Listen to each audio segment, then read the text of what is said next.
बहनों की लालची भाभी। करिश्मा, रेशमा और मनीषा 3 बहनें हैं। उनका एक भाई भी है, मयंक। मयंक अपनी बहनों को बहुत प्यार करता है, लेकिन मयंक की पत्नी सविता इस मामले में मयंक से बिल्कुल ही अलग है। वो अपनी ननदों का जितना बुरा कर सकती है उतना बुरा करती ही रहती है और अपनी ननदों पर हुक्म भी चलाती है। करिश्मा, करिश्मा, तुमने अभी तक नाश्ता नहीं बनाया? तुम्हारे भैया को ऑफिस जाने में देर हो रही है। हाँ भाभी, बस अभी बनाती हूँ। करिश्मा, तुम ये ढीलापन छोड़ दो। कल को पराए घर जाना है। वहाँ अगर तुम इस तरह से काम करोगी तो लोग क्या कहेंगे कि माँ ने और भाभी ने कुछ सिखाया नहीं। और तुम्हारी दोनों बहनें कहाँ हैं? रेशमा मार्केट गई है और मनीषा सो रही है। क्या? सुबह के 8 बज रहे हैं और ये महारानी अभी भी सो रही है? ये कहते हुए सविता अपनी सास दुर्गा देवी के पास जाती है। बाजी, देख रही हो अपनी बेटियों के तौर तरीके? क्या हुआ बहू? सुबह सुबह क्या कर दिया मेरी बेटियों ने? अरे एक तो अभी अभी उठकर किचन में गई है, दूसरी सुबह सुबह बाहर चली गई और तीसरी अभी तक सो रही है। क्या करूं मैं इन तीनों का? मैं तो परेशान हो गई हूँ। जा जाकर उठा उसे, रेशमा से मैं बात करती हूँ। सविता सीधा मनीषा के कमरे में जाती है और उससे कहती है, महारानी जल्दी उठो, सूरज सर पर आ गया है। भाभी थोड़ी देर और सोने दो ना, मैं रात को लेट सोई थी। वो क्या ना यूनिट टेस्ट चल रहा है। शराफत से उठती है या नहीं, या फिर पानी की भरी बाल्टी डालूं तेरे ऊपर? नहीं भाभी, मुझे बिस्तर में नहीं नहाना, उठती हूँ मैं। मनीषा जल्दी से उठकर बाथरूम में चली जाती है। सभी आराम से बैठकर नाश्ता कर रहे होते कि तभी रेशमा बाजार से हाथ में सामान लिए आ जाती है। रेशमा को देखते ही सविता उस पर बरस पड़ती है। लो, आ गई महारानी।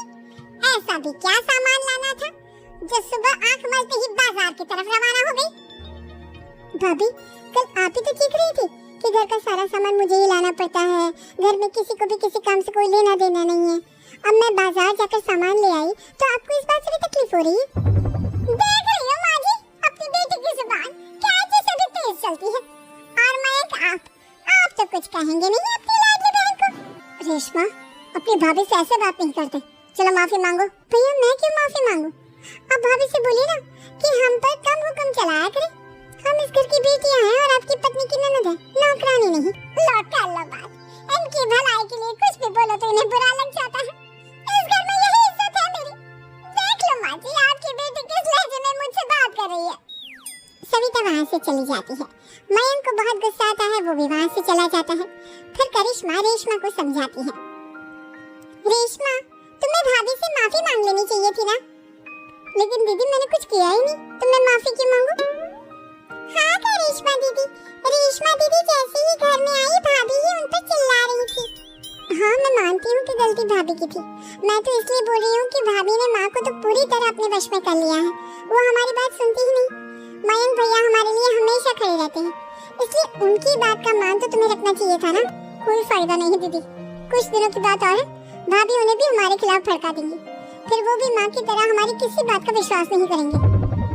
इसी तरह सविता अपनी तीनों ननदों को किसी न किसी बात पर परेशान करती रहती थी। एक दिन मयंक अपनी तीनों बहनों के लिए गिफ्ट लाया। क्या रेशमा, ये तुम्हारे लिए हार का सेट, रेशमा तुम्हारे लिए सुंदर सी ड्रेस, और मनीषा तुम्हें किताबें पसंद है ना, तुम्हारे लिए किताबें लाया हूँ। थैंक यू भैया, थैंक यू भैया, थैंक यू भैया। करिश्मा, तुम्हारा नेकलेस कितना सुंदर है, ये भैया कहाँ से ले आए होंगे? मैंने भैया को 3 दिन पहले फोन पर ये डिजाइन दिखाया था और आज भैया ये ले आए। सविता तो अपनी ननदों के गिफ्ट्स देखकर जल गई और करिश्मा का नेकलेस तो उसे भी बहुत पसंद आया था। अपनी बहनों के लिए कितना अच्छा नेकलेस लेकर आए हैं, मुझे कभी कोई गिफ्ट नहीं दिया। मैं आज ही ये हार चुरा लूंगी। रात में सविता करिश्मा का हार चुरा लेती है और इसी तरह उसे अपनी ननदों की जो भी चीज अच्छी लगती वो उसे मांगती नहीं, बल्कि रात के अंधेरे में चुरा लेती। इसी तरह दिन बीतते गए और सविता ने मयंक के दिल में भी उसकी बहनों के लिए नफरत पैदा कर दी।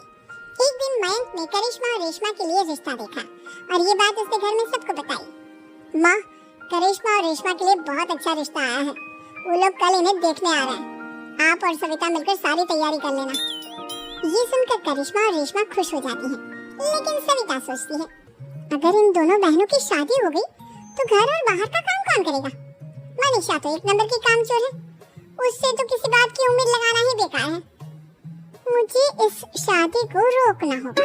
अगले दिन सभी लड़के वालों के स्वागत की तैयारी करने में लगे होते हैं। तभी मयंक अपनी बहनों से आकर कहता है, तैयार हो गए तुम दोनों? देखो दोनों लड़के बहुत अच्छे हैं, मैं कोई कसर नहीं छोड़ना चाहता, इसलिए तुम उनके सामने अच्छे से बिहेव करना और अपनी भाभी से लड़ने मत लग जाना। करिश्मा, तुम वो नेकलेस पहन लो ना जो मैं तुम्हारे लिए लाया था। भैया मैं बहुत देर से वो नेकलेस ढूंढ रही हूँ, लेकिन मुझे मिल ही नहीं रहा। क्या तुमने नेकलेस खो दिया? तुम्हें पता भी है वो कितना महंगा था? तुम कोई काम ढंग से नहीं कर सकती। मयंक गुस्से में वहाँ से चला जाता है। थोड़ी देर बाद लड़के वाले भी आ जाते हैं। वो दोनों बहनों को पसंद कर लेते हैं और रिश्ता पक्का हो जाता है। लेकिन सविता के दिमाग में तो कुछ और ही खिचड़ी पक रही थी। वो पंडित जी के पास करिश्मा की कुंडली लेकर जाती है और उन्हें पैसे देकर करिश्मा की कुंडली बदलवा देती है। जब लड़के वालों के पास करिश्मा की कुंडली जाती है तो वो दुर्गा को फोन करते हैं। बहन जी, हमने करिश्मा की कुंडली अपने पंडित जी को दिखाई थी। आपकी बेटी की कुंडली नहीं बल्कि दोषों का पिटारा है। देखिए मैं और मेरे पति इन सब बातों में बहुत विश्वास करते हैं, इसलिए हम आपकी बेटी से अपने बेटे की शादी नहीं करा सकते। इस तरह करिश्मा का रिश्ता टूट जाता है और सभी घर वालों को बहुत दुख होता है।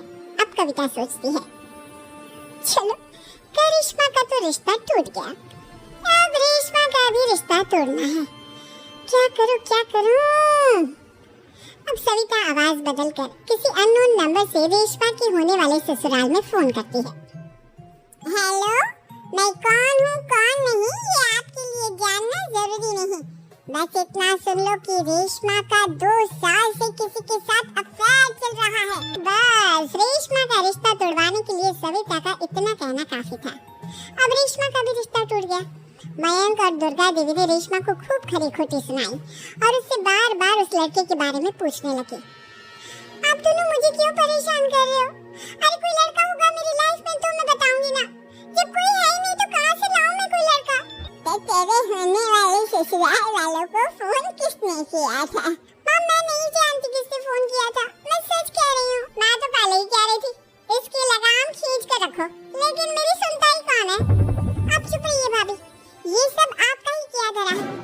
अब तीनों बहनों को विश्वास हो जाता है कि ये सब उनकी भाभी ही कर रही है। तीनों बहनें अपनी भाभी को सबक सिखाने के लिए एक वकील कर लेती हैं और घर में हिस्सा मांगती। देखो भैया, माँ बाप की जायदाद में जितना बेटों का हक होता है उतना ही बेटियों का, इसलिए इस घर के 4 हिस्से होंगे और हमें अपना हिस्सा चाहिए।